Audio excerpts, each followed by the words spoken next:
Practically packaging আমরা জানি that means হচ্ছে মোড়ক।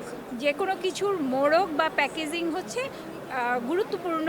সেই ম্যাটেরিয়ালটার বা সেটা যেটাই হোক, খাদ্য সামগ্রী হোক বা ওষুধ হোক, সেটার গুণগত মান যাতে বজায় থাকে। গুণগত মান যদি বজায় না থাকে তাহলে কিন্তু যেই কারণে আমরা ওষুধটা খাচ্ছি বা যেই খাবারটা খাচ্ছি সেটা কিন্তু কোনো কাজে লাগবে না।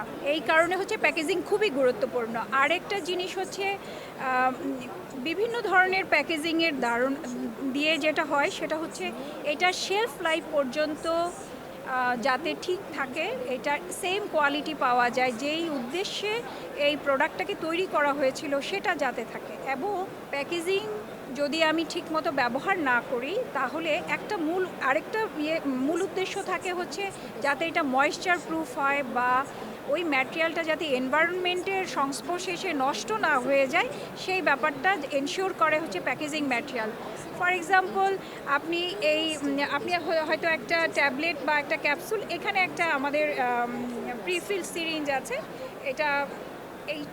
এটাতে যদি আমার ঠিকমতো প্রপার প্যাকেজিং না হয় তাহলে এটার স্টেরিলিটি ঠিক থাকবে না, এই প্রোডাক্টটা নষ্ট হয়ে যাবে।